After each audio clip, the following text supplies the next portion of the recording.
Shalom teman-teman, bagaimana kabar kalian hari ini? Kita bertemu lagi dalam persekutuan Youth Online Gereja Kristen Kalam Kudus Jayapura. Mari teman-teman, kita persiapkan hati kita untuk beribadah hari ini. Saya mengajak teman-teman untuk bersaat teduh. Saat teduh dimulai.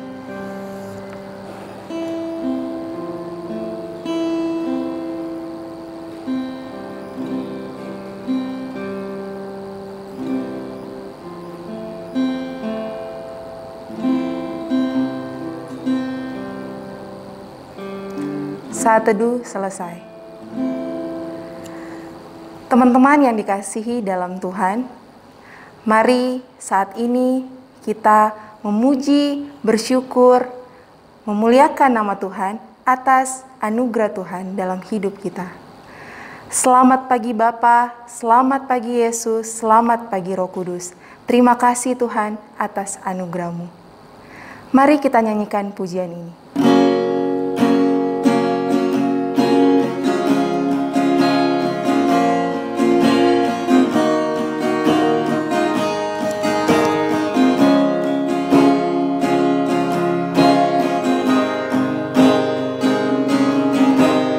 Selamat pagi Bapa, selamat pagi Yesus, selamat pagi Roh Kudus. Terima kasih atas anugerah-Mu, semalam telah berlalu. Memuji, ku bersyukur, memuliakan nama-Mu. Allah Bapa, Putra, Roh Kudus, terima kasih.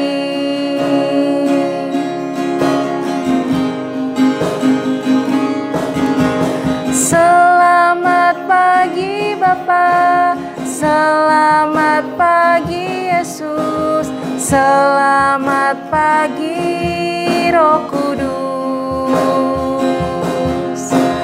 Terima kasih atas anugerah-Mu, semalam telah berlalu.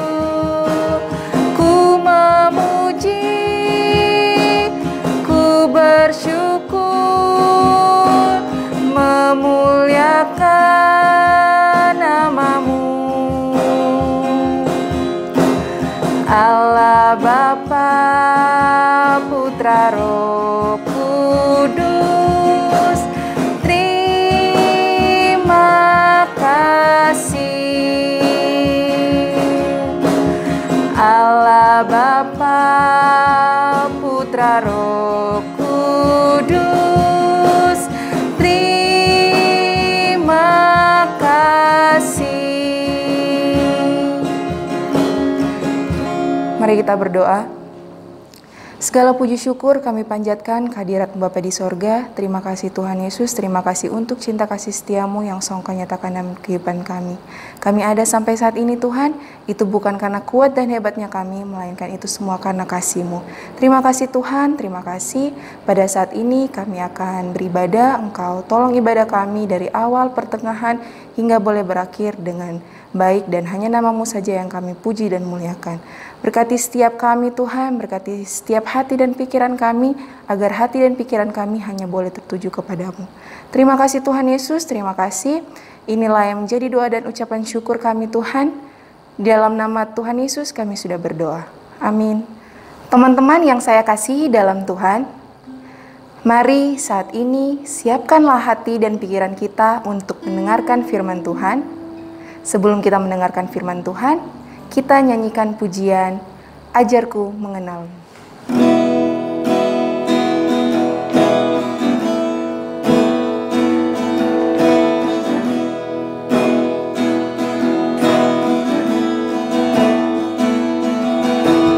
Tak ada yang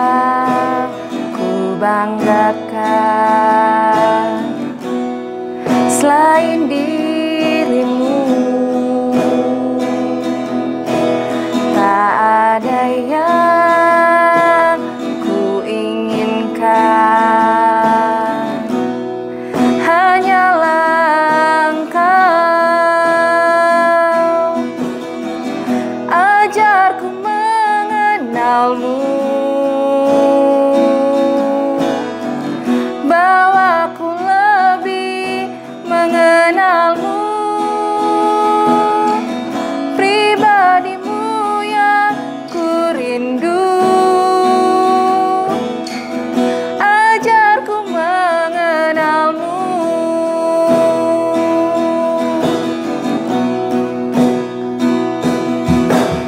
Aku ingin tinggal dalam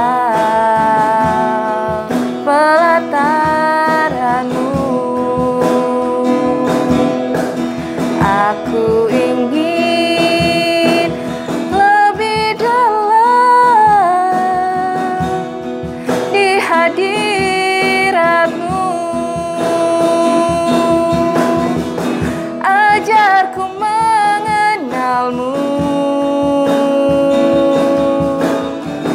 bawaku lebih mengenalmu. Pribadimu yang ku rindu, ajarku mengenalmu. Ajarku mengenalmu, bawaku lebih mengenalmu. Pribadimu yang ku rindu, ajarku mengenalmu. Ajarku mengenalmu. Ajarku mengenalmu.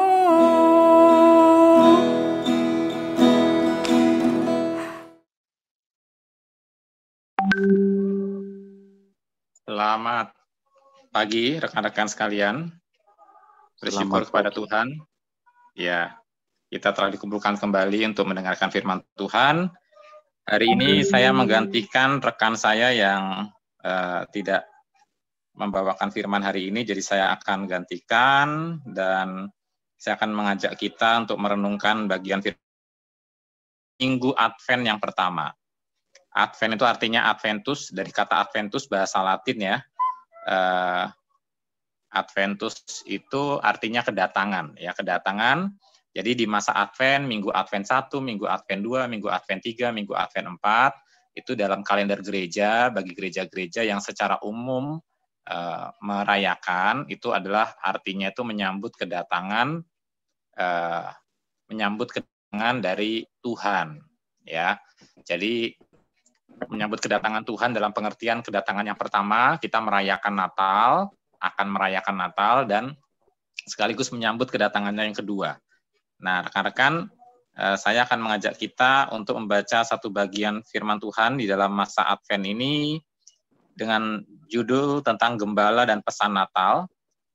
Kenapa saya bawakan bagian ini? Karena baru-baru ini Ketua Sinode kita, Pendeta Karyanto meminta saya untuk merenungkan bagian itu karena beliau ya ingin dapat masukan lah ya tentang bagian itu. Jadi apa yang saya sampaikan ke Pendeta Karyanto, ke Ketua Sinode, yang saya bagikan juga ke buat teman-teman ya. Nah, bacaan kita dari Lukas 2 ayat 8 sampai 2.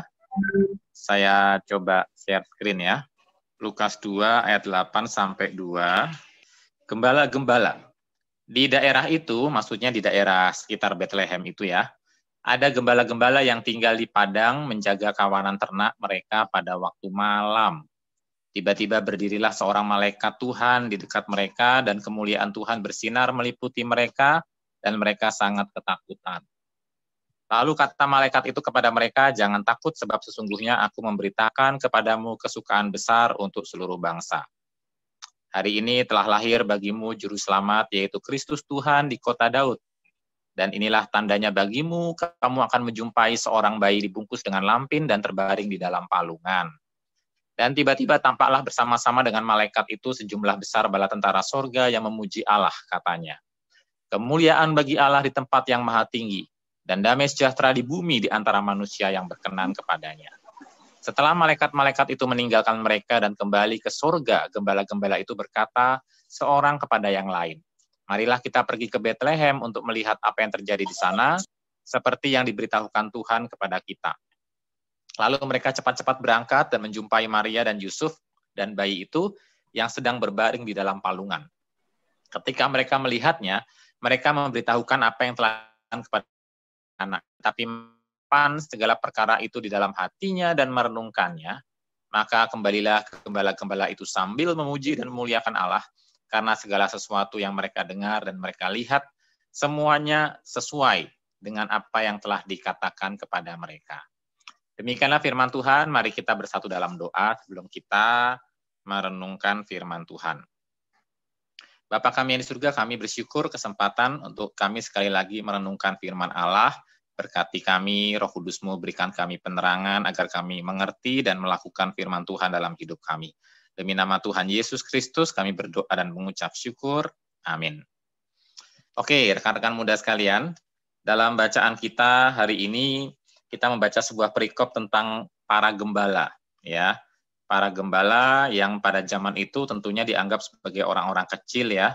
Orang-orang kecil, kelompok-kelompok yang mungkin juga bisa dikatakan termarginalkan, meskipun sebetulnya tugasnya sangat penting sekali, karena gembala-gembala itu menjaga domba dan memelihara domba, dan domba-domba itu sangat penting diperlukan dalam kepentingan agama untuk kurban di rumah Allah. Jadi sebetulnya gembala ini orang kecil, gembala ini orang rendahan, tapi tugasnya tuh penting sekali, ya. Nah, itu kan mirip-mirip zaman sekarang tuh mirip-mirip guru ya, saudara-saudara ya. Kalau kalian lihat Bapak Ibu guru kalian dibanding dengan artis ya, artis-artis yang cuma modal ngebanyol, ngomongan gak jelas, cuma ngomongin soal gosip, cuma melucu-melucu, nggak ada juntrungannya, itu penghasilannya gede banget tiap bulan atau sekali tayang, itu penghasilannya bisa puluhan juta.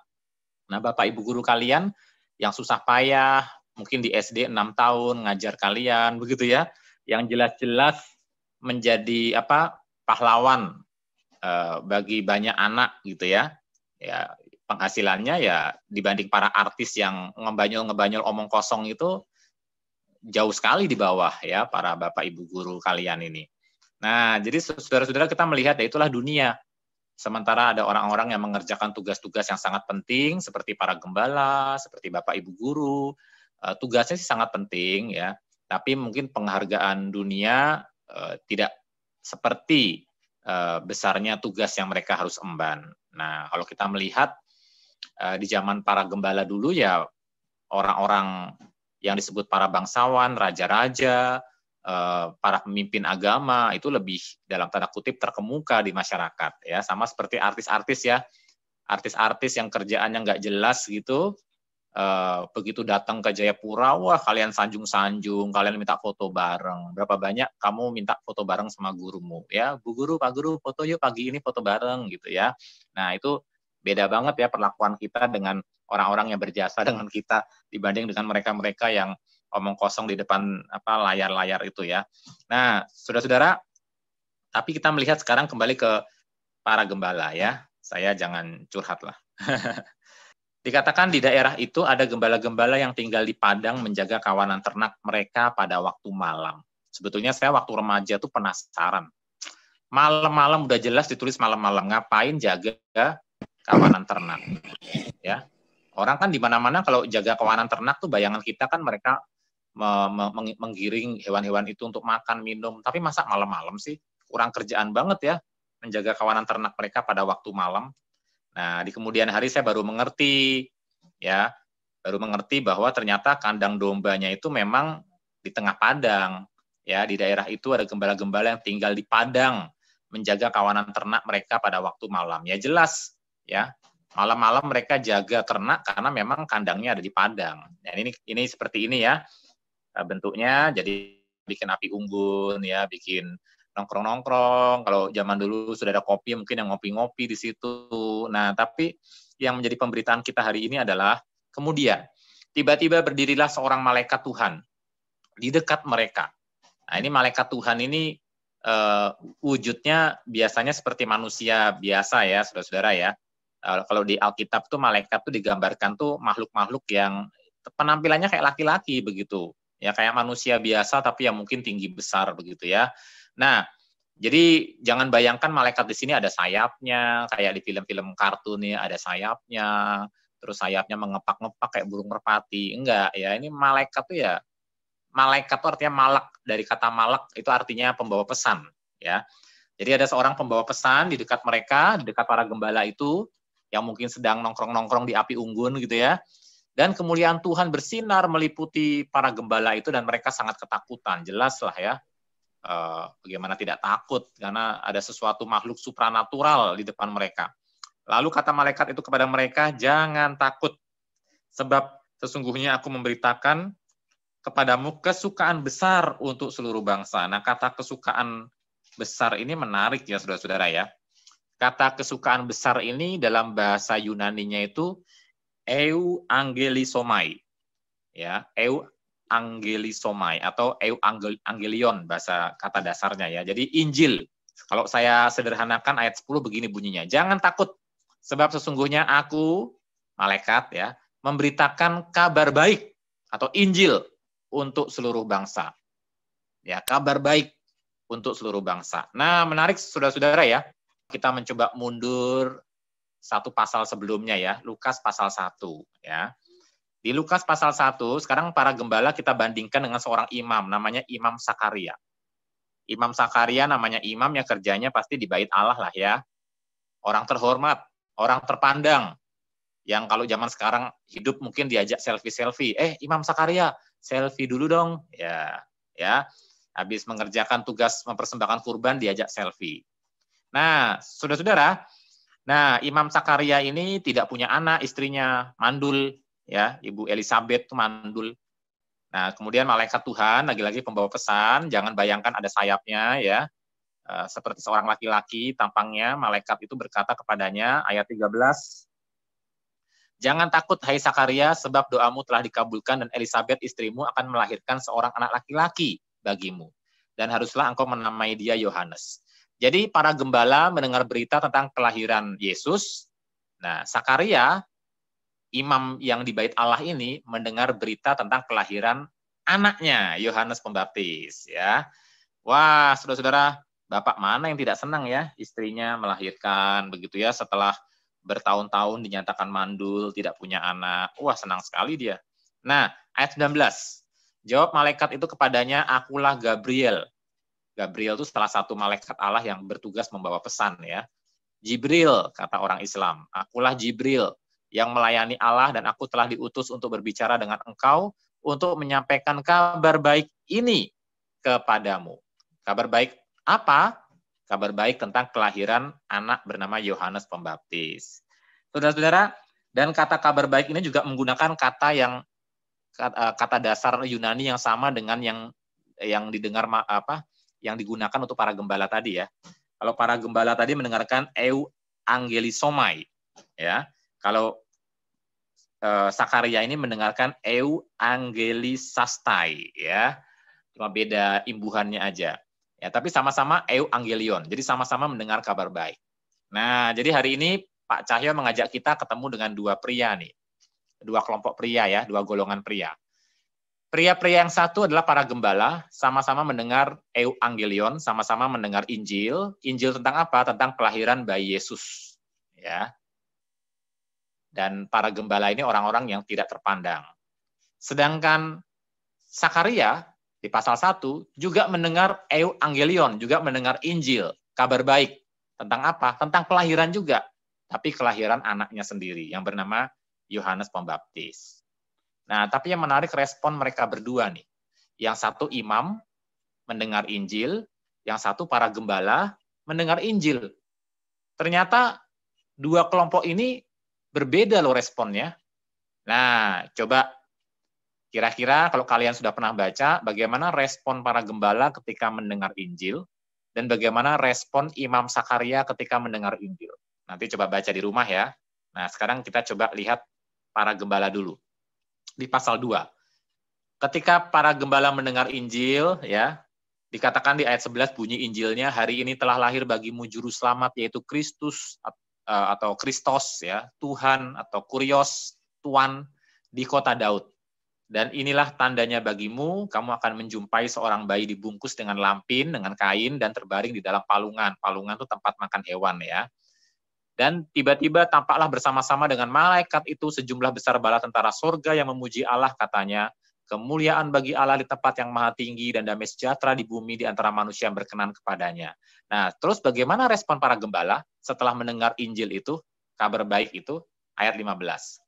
Setelah malaikat-malaikat itu meninggalkan mereka dan kembali ke surga, gembala-gembala itu berkata seorang kepada yang lain, mari kita pergi ke Betlehem untuk melihat apa yang terjadi di sana, seperti yang diberitahukan Tuhan kepada kita. Jadi mereka tuh ada satu pernyataan untuk mencari tahu, mencari. Ayo kita lihat apa yang terjadi di sana, seperti yang diberitahukan Tuhan kepada mereka.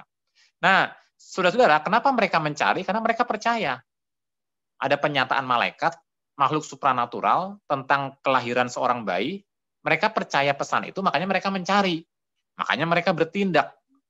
Nah, beda ceritanya kalau mereka nggak percaya ya. Ayah, gua mimpi kali nih ya. Kamu tadi lihat malaikat nggak? Tapi mataku burem-burem gitu, mungkin aku juga mimpi, udah kita tidur lagi sudah ya. Wah, jadi bisa aja mereka bertindak nggak percaya kan? Nggak percaya, kemudian mereka lanjutin lagi main kartu, kalau zaman itu sudah ada kartu ya. Atau mungkin ngopi-ngopi lagi, atau mungkin tadi kita ngimpi ya, aduh lucu banget ngimpi kita gitu. Gosip lagi. Tapi saudara, melihat fenomena yang baru terjadi, mereka merespon dengan percaya.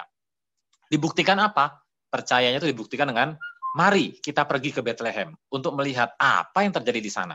Seperti yang diberitahukan Tuhan kepada kita. Yuk kita lihat. Nah, mereka mencari tahu. Nah, beda responnya dengan pemimpin agama. Ya. Pemimpin agama kan harusnya responnya tuh percaya ya, seperti para gembala ya. Tapi lucu loh kadang-kadang manusia itu. Ya justru yang pemimpin agama ternyata tidak lebih responsif, tidak lebih baik imannya daripada para gembala. Nih, apa yang terjadi setelah malaikat Gabriel menyampaikan pesan dari ayat-ayat sebelumnya ya. Ternyata di ayat 18, Sakaria itu berkata kepada malaikat, bagaimana aku tahu bahwa hal ini akan terjadi? Sebab aku sudah tua dan istriku sudah lanjut umurnya. Jadi dia malah menyaksikan.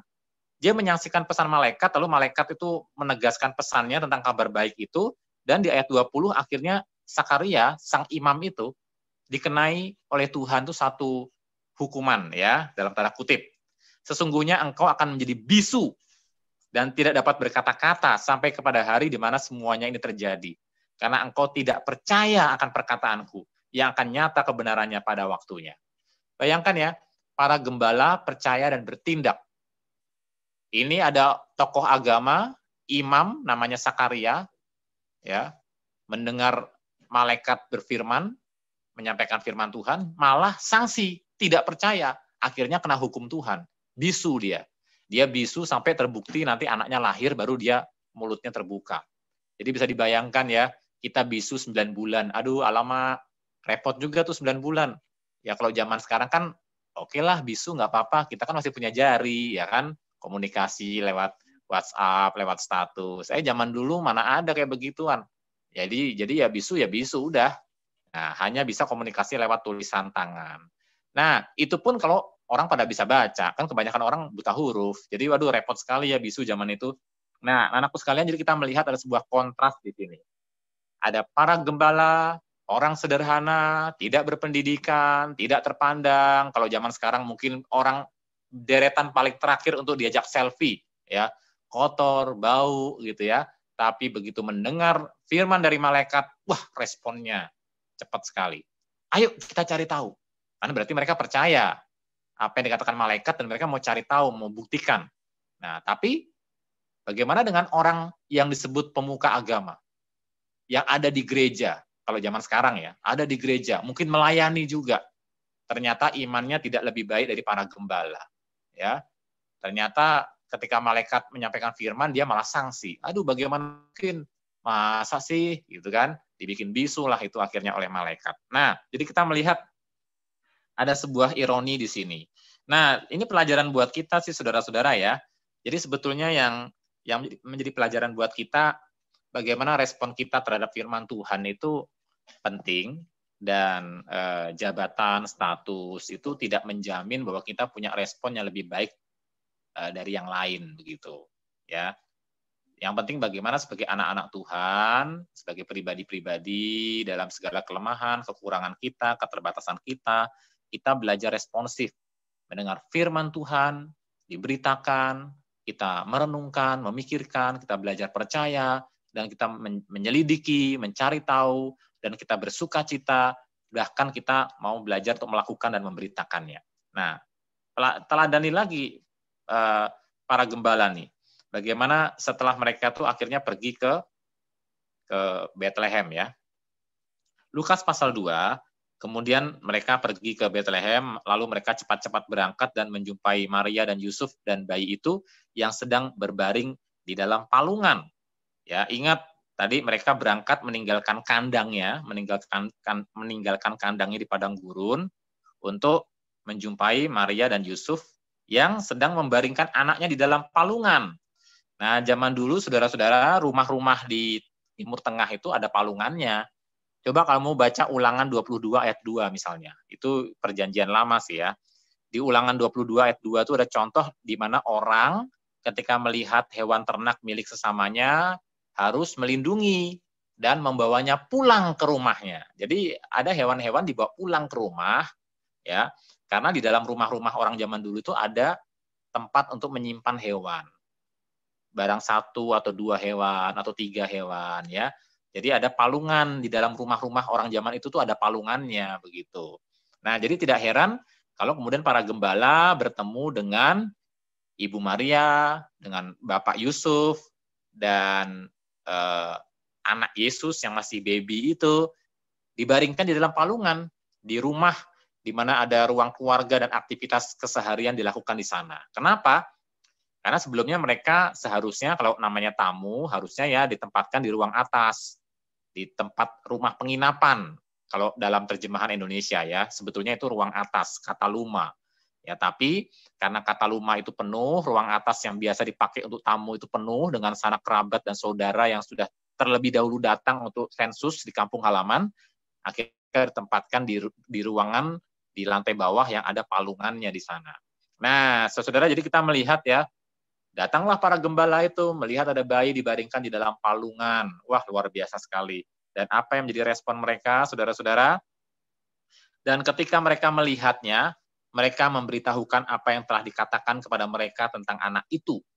Dan semua orang yang mendengarnya heran tentang apa yang dikatakan gembala-gembala itu kepada mereka.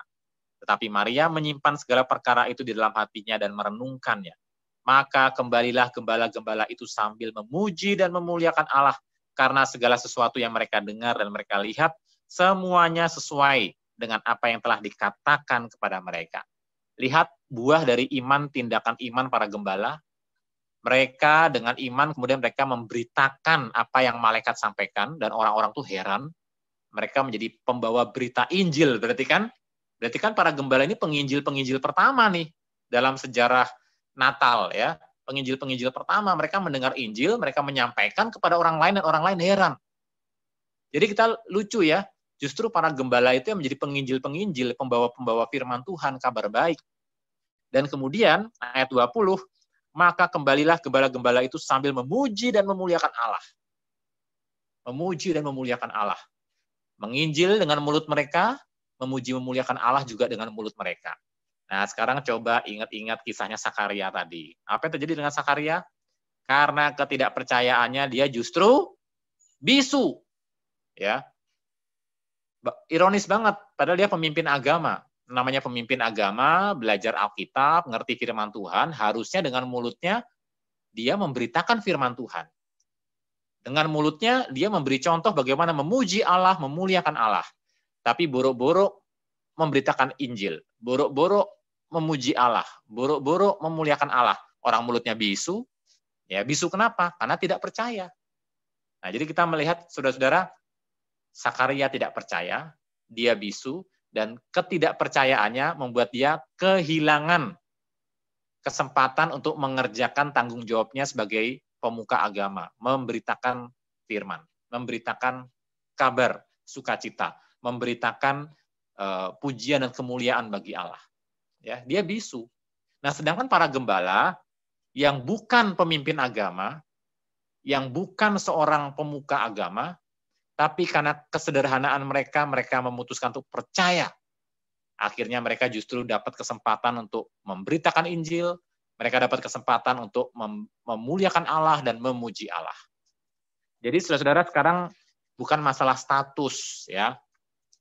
Alangkah kelirunya kalau kalian ini punya mentalitas begini, ya. Ini mentalitas banyak orang Kristen, ya. Saya mah bukan pendeta, udah dia aja yang sampaikan kabar baik. Saya mah bukan pendeta, saya mah bukan hamba Tuhan, saya nggak sekolah teologi. Nah itu kalau ada orang kasih istilah tuh, kalau Bu Lili kasih istilah tuh rendah hati kampungan sebetulnya, ya, karena dia nggak paham sebetulnya, ya, bahwa bahkan dari mulut bayi-bayi Tuhan bisa membuat bayi-bayi itu memuliakan nama Allah, ya. Nah, saudara, bahkan dari batu-batu Tuhan bisa ubah batu-batu atau menjadikan batu-batu itu memuliakan Allah. Nah, jadi kita melihat saudara-saudara, bukan masalah apa statusmu, ya, entah kamu tuh pelajar, merasa diri orang biasa, bukan hamba Tuhan, bukan rohaniwan, bukan orang yang pintar teologi, ya, tapi kalau kamu sudah dapat kesempatan dengar firman Tuhan, sudah dapat kesempatan jadi anak Tuhan, sudah pernah dengar Injil, maka tanggung jawabmu adalah untuk percaya dan merespon percaya itu dengan mempelajari apa yang kamu percayai dan memberitakannya dan memuji memuliakan Allah karena firman itu, ya. Jadi nggak perlu tunggu sekolah teologi dulu baru nanti kamu memberitakan firman, memuji Allah, nggak perlu. Sekarang pun asal kamu anak Tuhan, kamu telah melihat teladan dari seorang gembala, ya, bernama tidak ada namanya, tidak pernah dikenal namanya, tidak pernah tercatat dalam sejarah siapa namanya, ya, tapi melalui tindakan mereka memperkenalkan nama Yesus, kemuliaan Allah begitu luar biasa dinyatakan, ya. Jadi saudara-saudara, itulah kehidupan seorang teladan dari seorang gembala di Natal pertama, ya, saudara-saudara, ya. Kontras sekali dengan mereka yang disebut para pemimpin agama. Imam Sakaria ternyata justru tidak mengerjakan fungsinya. Mengapa? Karena tidak percaya.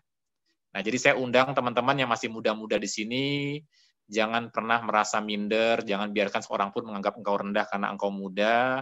Kalau engkau jadi anak Tuhan sekarang, itu bukan kebetulan, itu adalah sebuah kesempatan, kepercayaan, anugerah. Berarti kamu dipercaya menjadi seorang anak dari Allah yang Maha Tinggi, ya. Kemudian kamu dibekali dengan firman Tuhan setiap minggu, di sekolah yang di Kalam Kudus setiap hari baca Alkitab. Gunanya apa? Untuk kamu percayai dan kamu selidiki, kamu beritakan, dan kamu memuji Allah dan memuliakan Allah karena berita itu. Ya, jangan pernah seorang pun menganggap engkau rendah karena engkau muda. Yang penting sekarang adalah bekali diri. Kalau kita merasa diri kita kurang, aduh saya kurang nih tentang firman ini, ya bekali diri. Ya, setiap kali dengar khotbah dicatat, setiap kali dengar khotbah dicatat. Dan cara paling efektif untuk kita memberitakan firman adalah ceritain lagi khotbah yang kita dengar. Jadi kamu dengar khotbah apa di hari Minggu, ceritain lagi ke orang. Gitu. Itu cara kita melatih diri. Jadi kita mungkin nggak punya kesempatan baca buku berat-berat kayak Pak Cahyo, baca buku yang berat-berat, yang tebel-tebel, supaya khotbahnya bertanggung jawab, menyelidiki bahasa aslinya. Mungkin kamu nggak punya waktu untuk itu, dan memang mungkin panggilan kamu bukan ke situ. Itu tugas saya sebagai rohaniwan penuh waktu. Tapi minimal dengan dengar khotbah tiap minggu, di kebaktian umum, di kebaktian youth, kamu catat gitu. Kamu baca buku rohani yang bermutu, ada hal-hal yang menarik, kamu catat. Terus kamu bagiin ke orang. Nggak perlu sekolah pendeta, kalau memang bukan panggilan kamu, begitu ya, kamu bisa bersaksi kok. Ya, bisa bersaksi, jadi berkat buat orang. Sebagai penutup ya, kalau kamu yang muda-muda yang punya energi, masih terus saja merasa diri itu malas melayani Tuhan, tidak mau melayani Tuhan. Nah, hari ini, Pak Cahyo tuh mengunjungi seorang lansia, ya, karena lansia ini tidak punya fasilitas untuk kebaktian online. Kalian anak-anak muda nih luar biasa ya. Kalau bisa kumpul di Zoom kayak hari ini tuh berarti kalian punya fasilitas untuk kebaktian online. Nah, oma ini, nenek ini tidak punya fasilitas untuk kebaktian online. Padahal di rumahnya ada wifi begitu ya. Tapi dia nggak punya fasilitas.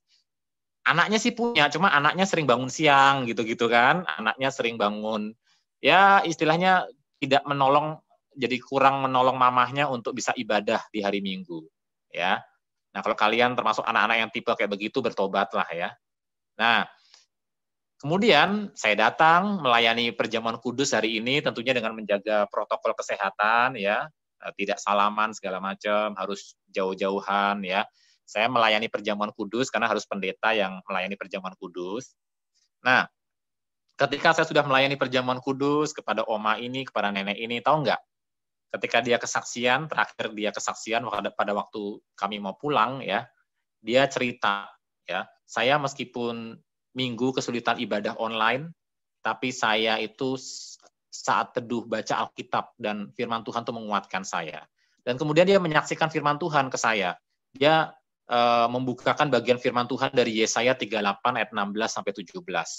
Di tengah-tengah pergumulannya menjadi janda, tidak ada suami, terkenang dengan keluarganya di masa lalu yang juga sudah meninggal, dia sedih gitu-gitu kan.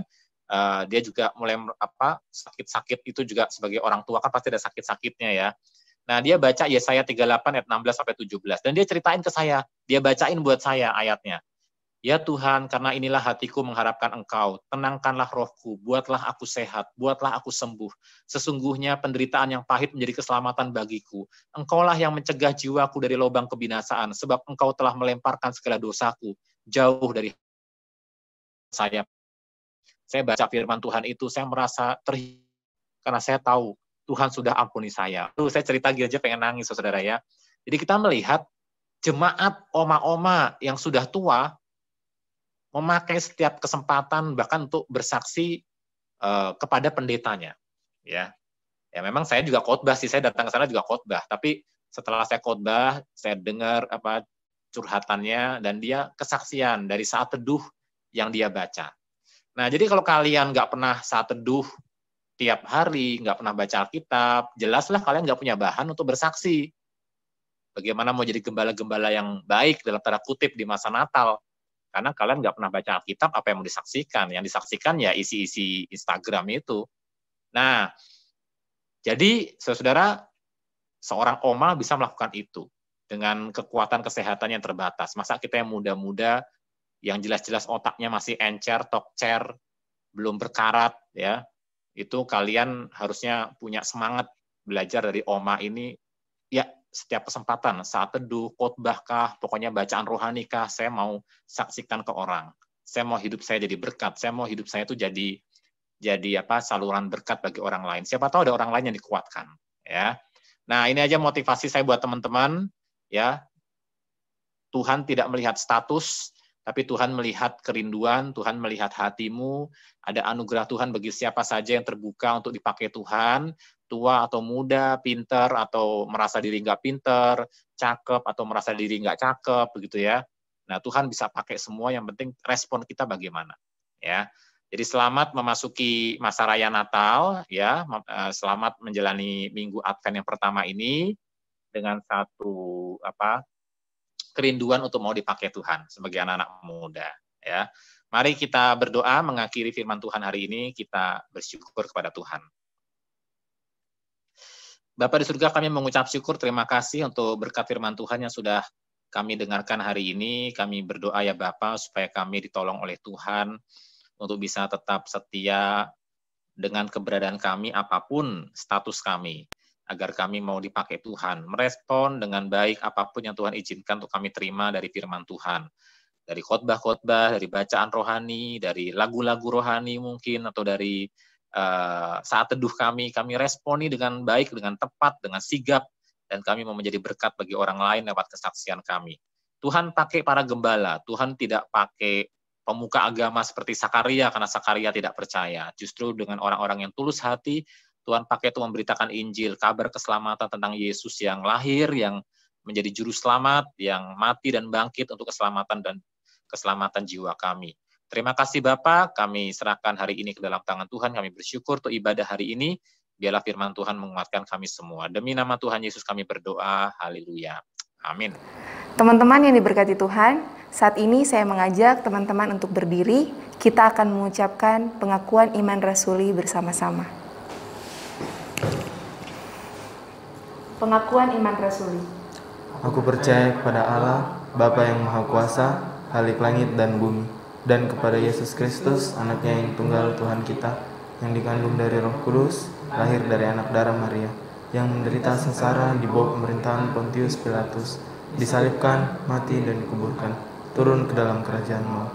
Pada hari yang ketiga, bangkit pula dari antara orang mati, naik ke sorga, duduk di sebelah kanan Allah, Bapa yang Maha Kuasa, dan dari sana Ia akan datang untuk menghakimi orang yang hidup dan yang mati. Aku percaya kepada Roh Kudus, gereja yang kudus dan am, persekutuan orang kudus, pengampunan dosa, kebangkitan tubuh, dan hidup yang kekal. Amin. Teman-teman silakan duduk. Teman-teman yang diberkati oleh Tuhan, pada saat ini kita diberikan kesempatan untuk memberikan persembahan. Sementara teman-teman memberikan persembahan, kita nyanyikan pujian Kasih Yesus.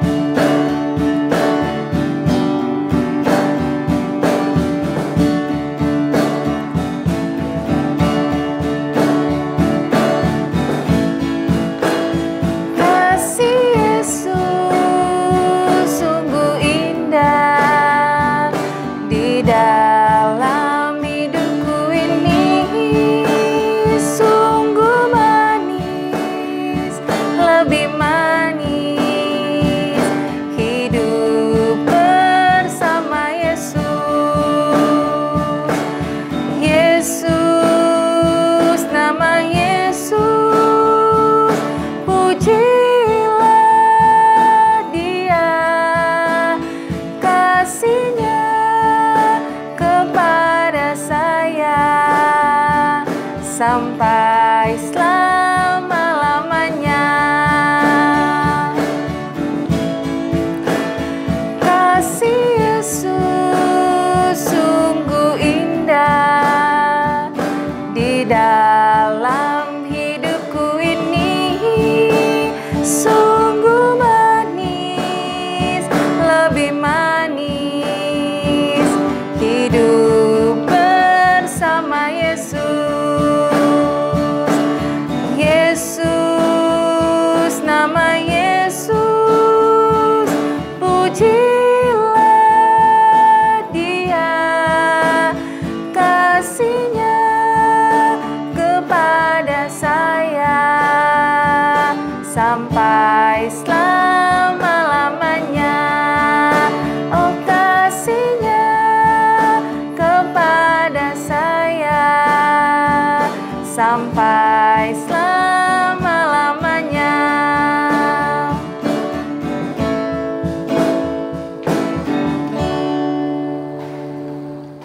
Mari kita bersatu dalam doa. Terpujilah Engkau ya Tuhan untuk kasih setiamu dalam kehidupan kami sampai pada hari ini. Kami masih terus merasakan kasih-Mu, kami masih terus merasakan setiamu. Tuhan yang baik, kami sudah memberikan persembahan kami. Tuhan kiranya memberkati persembahan ini, memberkati setiap hati dan tangan yang sudah memberikan, memberkati setiap hati dan tangan yang akan bekerja mengelola persembahan ini.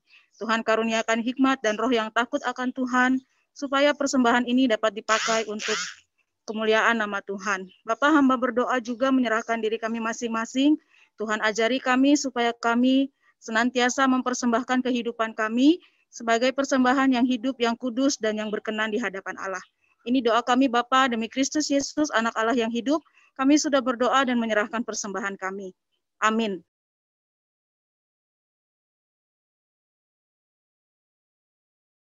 Bapa kami yang di surga, kami mengucap syukur, terima kasih untuk ibadah dari awal pertengahan hingga akhir.